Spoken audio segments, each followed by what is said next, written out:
What is up, everybody? Welcome to another edition of Drive for Show, DFS for Dough here on RotoGrinders.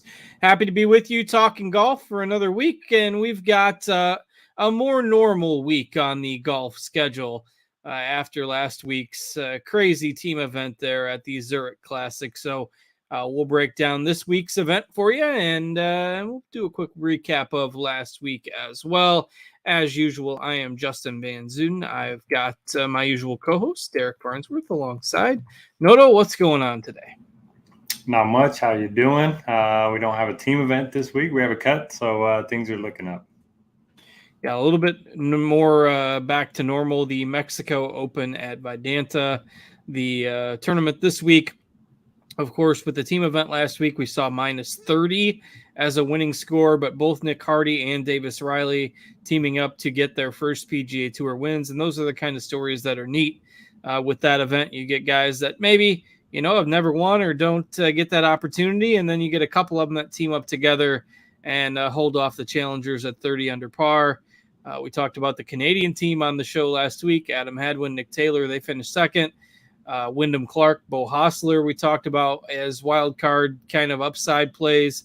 Matthew Neesmith, Taylor Moore, who we also talked about. And then, of course, the consensus top team of Cantlay and Schauffele. That was your top five. So, if you listened to the show last week, hopefully it paid off a little bit for you. I did not play a whole lot last week. Just don't love the way that tournament sets up for DFS, but it was still a pretty good week for us here on the show. So how was the week for you? Yeah, it was really good. My best main slate I've had in a long time. Took fifth in the 555 on DraftKings, so that was nice. Could have used I had outrights on the Taylor Hadwin team and then on the Moore Neesmith team, so would have been nice to have one of them pull through on Sunday. But good DFS win, and those have been few and far between the last couple months. Yeah, it's always nice to break out of a little funk, and even it doesn't matter the tournament you do it. When you win money, it's always a little bit more enjoyable. So pretty good week. Tough to have too many takeaways from that event, obviously, given everyone's playing with a teammate and it's an easy course, etc. So I don't know if there's really a whole lot that we can look back on to say that it's impactful going forward, but anything else that you want to pass along from last week's event that maybe you feel we need to? Not really. I mean, I hope they can get some better teams in, to one of these in the upcoming years. But I did see a tweet from Data Golf. They went through and actually looked at the strokes gained for each player. And number one, the biggest difference in terms of teammates was Højgaard, who I'm sure we're going to talk about here in a bit. And Olesen, I think Højgaard gained like 12 strokes on the field and Olesen lost like 11, something like that. I can't remember the exact numbers. And then the other one was Sung Jae Im gained a bunch, and Keith Mitchell actually lost strokes to the field. So just thought that was kind of interesting. I wish we had the full data. But those nuggets were certainly interesting, maybe for this week with Højgaard. Keith Mitchell losing strokes to the field, and the team still finished tied for sixth or something like that. So, pretty impressive performance from Sung Jae. Make you upset with your teammate. I don't know if the guys go back and look at that, and Keith Mitchell owes him some dinner or something. Who knows? But always interesting nuggets now that we can find a little bit more of that data out there. But again, not going to take a whole lot of that going forward. As far as, gospel, just because of the nature of that course is a little bit different. Even when it was a solo, single player event, always played relatively easy. So, and it's just different, when you're playing in a team format. So with that, we can probably go ahead and move along, get rolling quickly here. We will have a snake draft at the end of the show tonight. So we had to skip that last week. But we'll get that back rolling tonight as well. Mentioned we've got the Mexico Open, which last year was the first year that this event was played at a new course, a Greg Norman design, which was a little bit awkward as Liv was getting off and rolling last year, kind of right around the time that this tournament was played, was when all that news was kind of starting to buzz. So really interesting to see that they've kept the event here. Par 71 course, but not your usual par 71. Still has the 4 par 5s and 5 par 3s. So we've only got 9 par 4s this week. could be interesting if you want to weight par 3 scoring with 5 of them on the scorecard this week. And given that there's 5 par 3s, it's a pretty long course, over 7,400 yards. I've seen a lot of chatter on social media about this being a bomber's paradise. Obviously, we only have the 1 year of data from last year, but most people seem to think that it's a bomber's course. So what do you think of our venue this week? Yeah, it's hard to argue against the bomber narrative. The fairways were easy to hit, and a lot of guys were hitting driver last year. The average driving distance was well above tour average. And then if you look at the penalty for hitting in the rough, it was basically non-existent. So everything kind of sets up for the bomber narrative. Like you mentioned, a lot of long holes out there and a lot of long irons as well. More than 40% of approach shots last year were over 200 yards. So going to have a lot of 150 plus. Very few wedges were hit last year, which is certainly interesting compared to most PGA Tour stops, especially the weaker field ones. We typically see a lot of wedge contests, but that's not going to be the case this year. In terms of difficulty, it was about 24th out of 50 last year, so right around PGA Tour average. But I do think the scoring conditions are going to be better this time around. Doesn't look like there's going to be much wind in the forecast. I do think last year was pretty windy, if I remember correctly. And so, yeah, I'm looking for bombers, looking for birdie makers, and not really focusing on around the green that much because the greens were easy to hit and the scrambling percentage was pretty high. So I think you want to have, some distance and putting and some good approach play with your long irons. We do have a few solid names at the top this week, but kind of like last year, not as many household names as you would get in kind of a elevated tier event. So Jon Rahm was the clear kind of class of the field here last year. And that's the case again this year. He's the biggest name in the field. And then this, the field strength really starts to dip off once you get past the top 10 or 15 players. Rahm, of course, is the defending champion. So he won here. He paid off that plus 400 or whatever odds he was to win last year. He's going to have really strong odds again this year. Tony Finau is the second guy on the board. Ironically, he finished T2 here last year. So it was the cream rises to the top. We just don't have a lot of higher end golfers teeing it up this week. What do you make of the fact that, we've got a second year here? Are you putting much stock into how guys did last year? And with kind of the weaker field at the bottom, are you more inclined to start at the top this week? Yeah, in terms of course history, if a guy played well here last year, I think that's a bonus. If they didn't play here last year, I don't think that's a negative whatsoever, just because, we only have 1 year of data to work with. But a lot of chatter today about Rahm's price point. Potentially, if it would have been like 14K, something like that, I think it would have been a lot more interesting. I mean, he's like plus 280 to win right now. And I think it would be more interesting if they raise the ceiling of prices and then lowered the floor. So you make guys like 5K, make Rahm 14K. I think it would bring more strategy and more of the player pool into the mix this week because everybody's going to play Rahm. Everybody's going to play Finau. My idea is to build at least one or have at least one in every lineup that I build. So I'm going to have at least 50% of both of them. And if I can, I'll squeeze in a couple lineups with both of them, but I doubt that's going to look very good on paper. So, yeah, I can't argue against these two at the top, especially when like Wyndham Clark, Gary Woodland. I like those guys, but they're like 7K in most events. So for me, it's the top two, and I'm just going to eat the chalk with both of them. I mean, it's not like they made Rahm 10-8. He's 12K. That's still a reasonable bump. Like if you want to play Rahm and Finau together, you only have 6,800 on average for your other 4 spots, and it's not like we've got a whole lot of great stuff in the 6Ks this week because of how quickly this dips off. So I don't know. I think they did an okay job. Maybe 12.5. 14K. I think he wouldn't. And we don't have ownership up yet in our lineup HQ page, but if he was 14K, it'd be really, really difficult to roster him. But which is how it should be, right? Sure. Huh? Yeah, I don't know. It's just, but then you're playing. Then the contests are just decided whether or not based on whether or not Rahm wins or not. Which I guess I don't know. I don't really like these events with only kind of one clear cut favorite. It just. If you price them too low, he's going to be 50% owned, which nobody really likes. If you price him too high, then the ownership is lower, but all the contests are dictated based on whether or not he wins, especially if he dominates. But you could argue that that's how it should be. So I don't know. I don't have a good answer for that other than that makes this tournament a little less exciting, especially when you see those names. Once you get 8 or 10 names deep, heck, you get 4 or 5 names deep. You're at guys that are usually priced below the average per golfer. So makes it tough to ignore Rahm and Finau at the top. They're clearly going to be miles more popular than most of the other top end plays. I do think that makes the next range really interesting for tournament builds.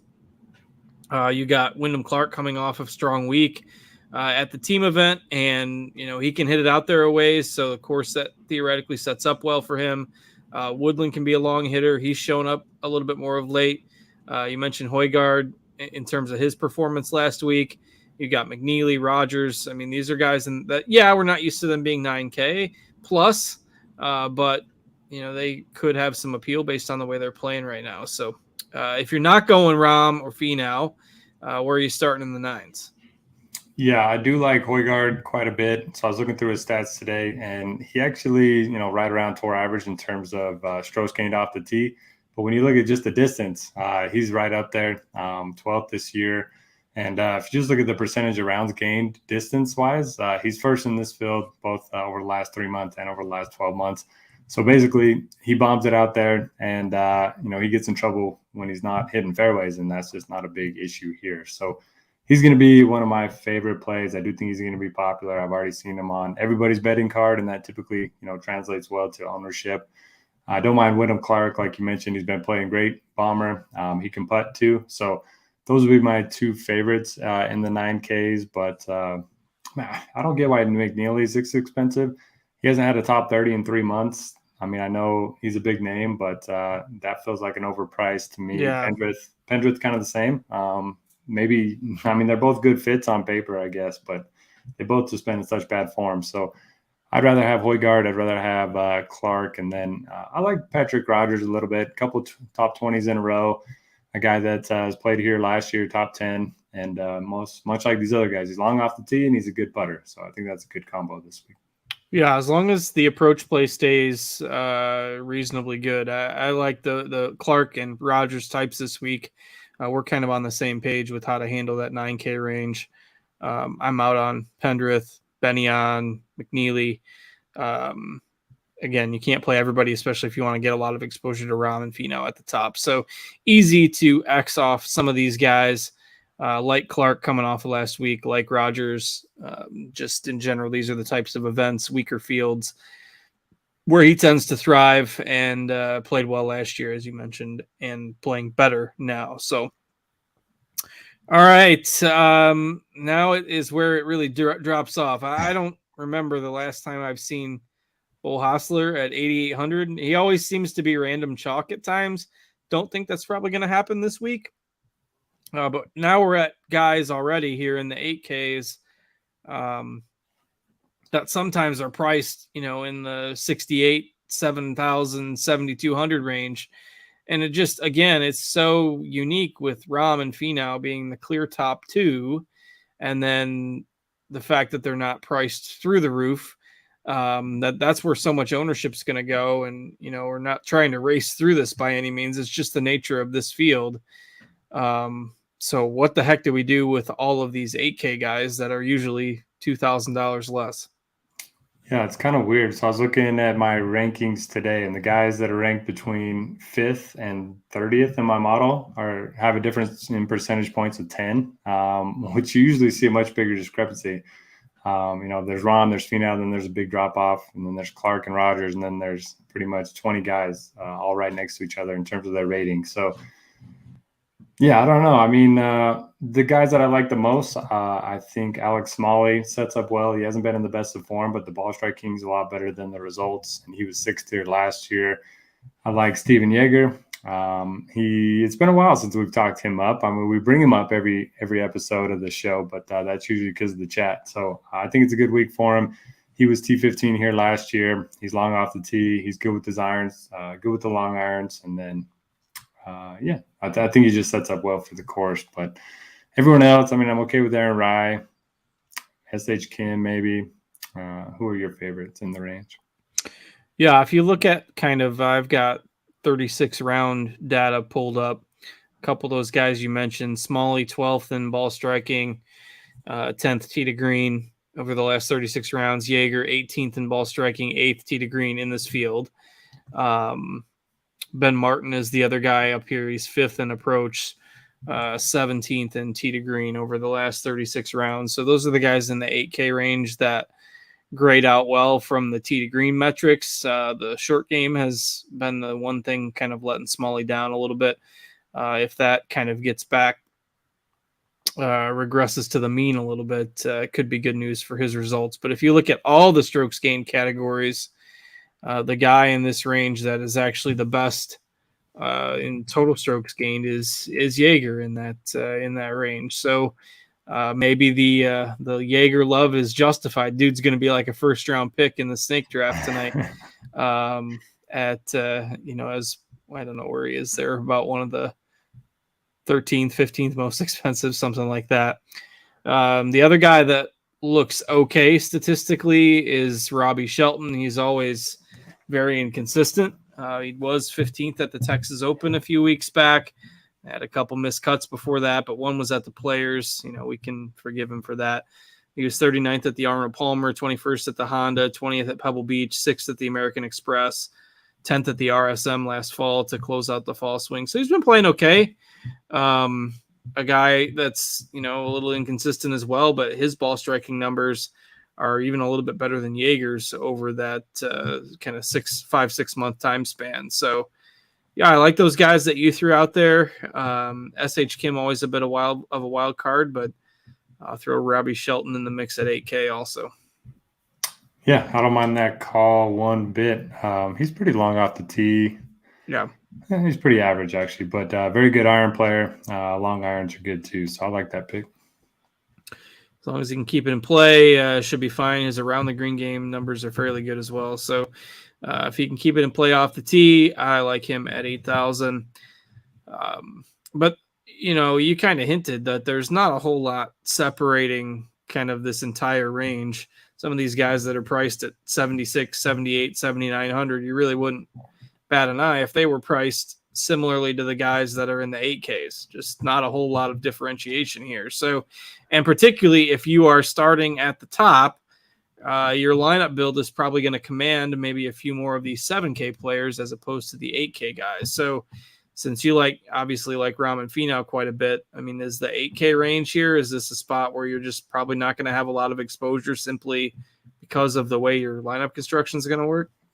Yeah, I'll definitely have to look at it because I do think the two that I mentioned, Smalley and Jaeger, are two of the better point per dollar options. So we'll have to see how lineup construction works. I haven't actually tried to build the lineup yet, but I imagine I can't get those guys if I play Rahm and Finau together. All right. Well, let's look into the 7Ks to see if any of these options are maybe a little bit more appealing to save some money. Couple guys that grade out fairly well in our early projections. Lee Hodges is one, been a little bit more hit or miss. I don't mind Will Gordon on courses like this. I always kind of talk him up. Notice that one guy that's kind of standing out in your model numbers as well is Eric Cole, who's had some decent results this spring. You've got Bramlett in here, Lipsky in here. These are guys that, sometimes have popped around the 7K range, so they don't seem horribly overpriced. Any of these guys tickle your fancy here in the top end of the 7K range? Yeah, Eric Cole's 10th in the model. That doesn't sound great, but he's 7,500.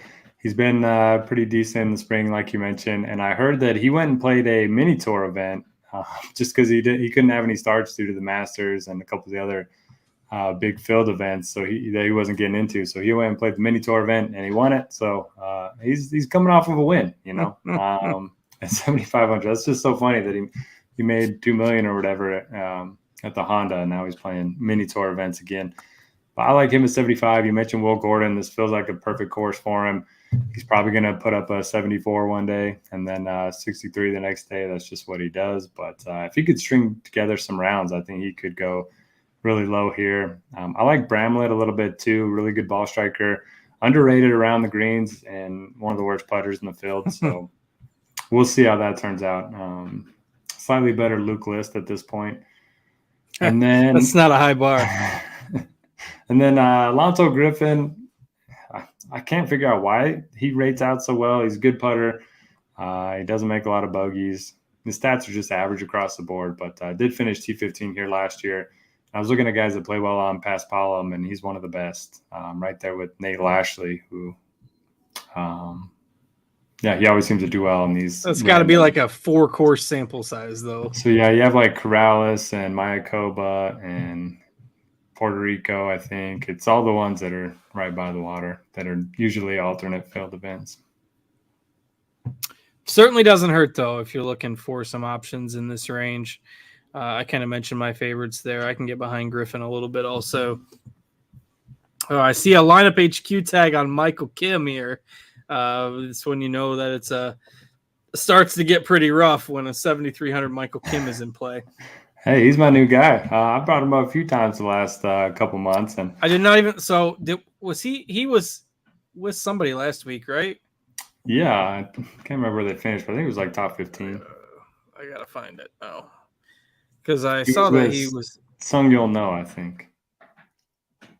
I am stalling for 10 seconds, and I'll let you know where he finished.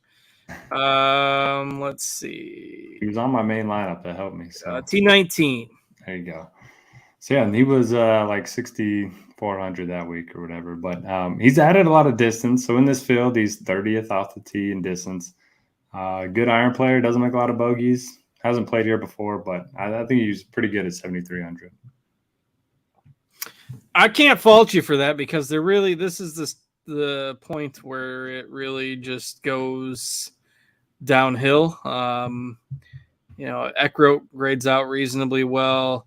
But then you got guys that aren't consistently making cuts. I mean, the Gim, Hoffman, Cameron Champ, names that you'll recognize in here just aren't playing well at this particular stage. I think Schmidt is a guy that might get a little bit of traction because of how weak the range is. Looks like he grades out fairly well in your model too, but just not a lot to get excited about down here. Yeah, I agree with that. I was trying to find somebody else to talk about. Maybe Akshay Bhatia, a guy that everybody likes to play.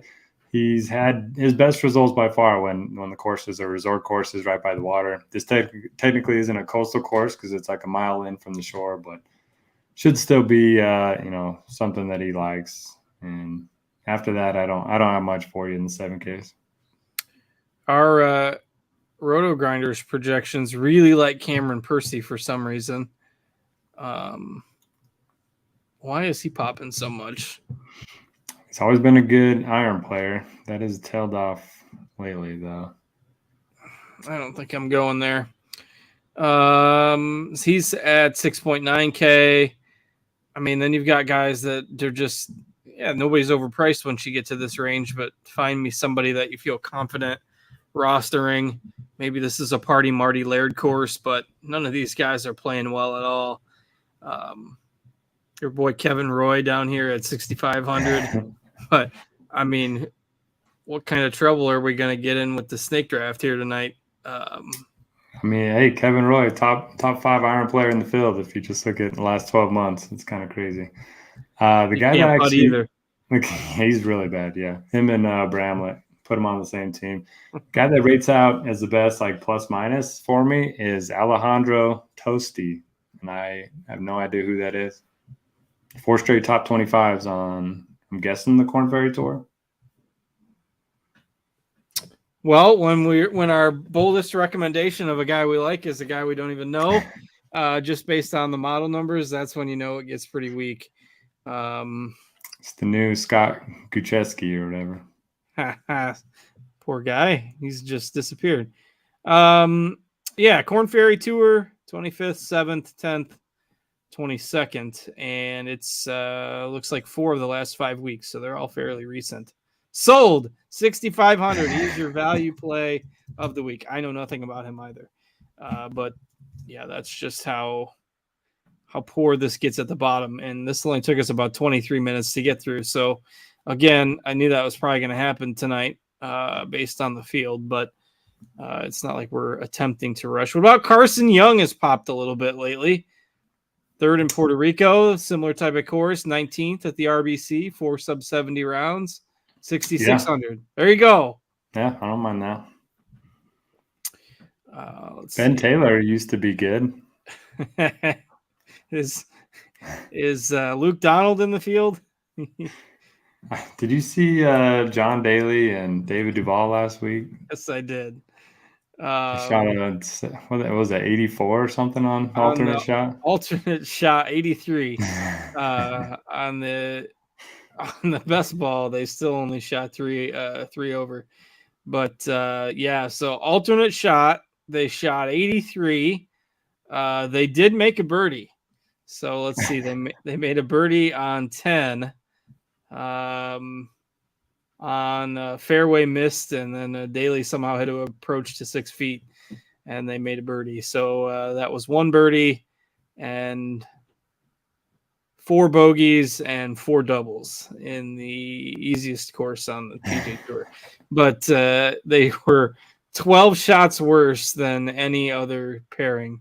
And there were only 2 groups that ended over par, and they were plus 14. So for what it's worth, if you're looking for guys that may have missed the cut, but so Will Gordon and Davis Thompson missed on the number.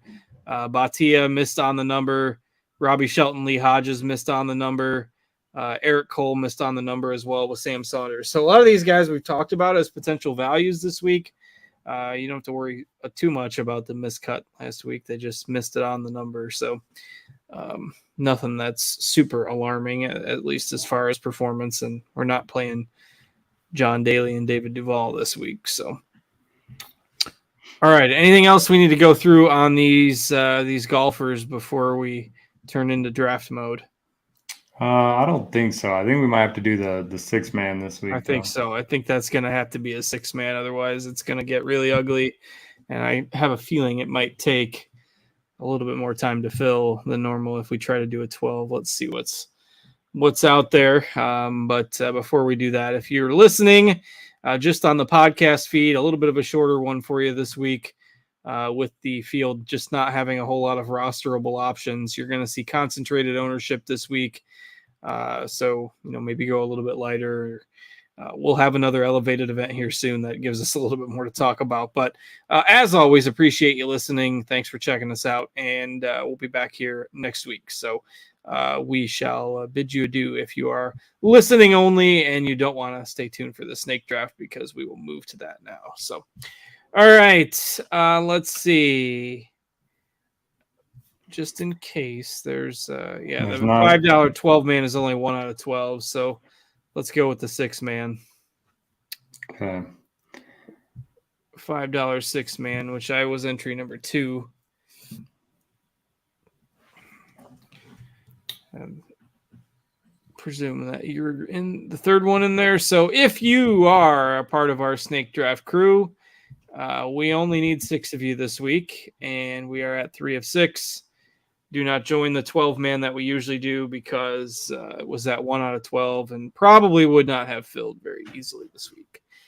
And then once we fill up, I will take over the screen share. I will wait till we're filled to do that, because it tends to glitch on me when I do it before. So,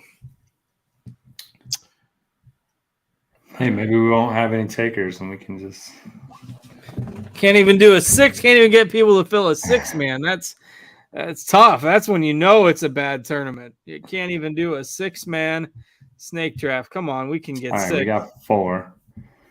I'll post the link in the chat.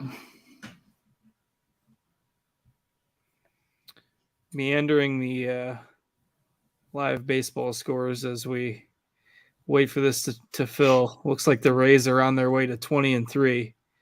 Crazy. Jimmy Butler had 22 in the first quarter. Weren't they losing? They are losing, yeah. 22 to 28 in the first. Oof. Pretty good. That's a pretty good ratio, but doesn't say much about the rest of your squad. Who wins the Warriors series? Now it's 2-2.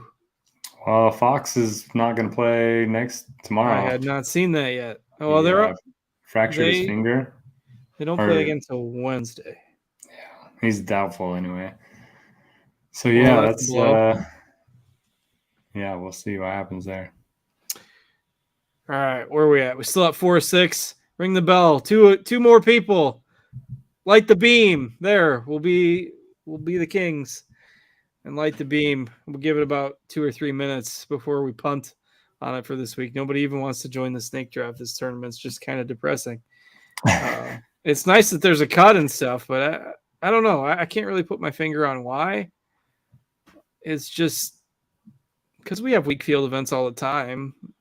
Yeah, but we get Shot Tracker, I think. Yeah, I think they had it here last year as well. Let's see what we got coming up.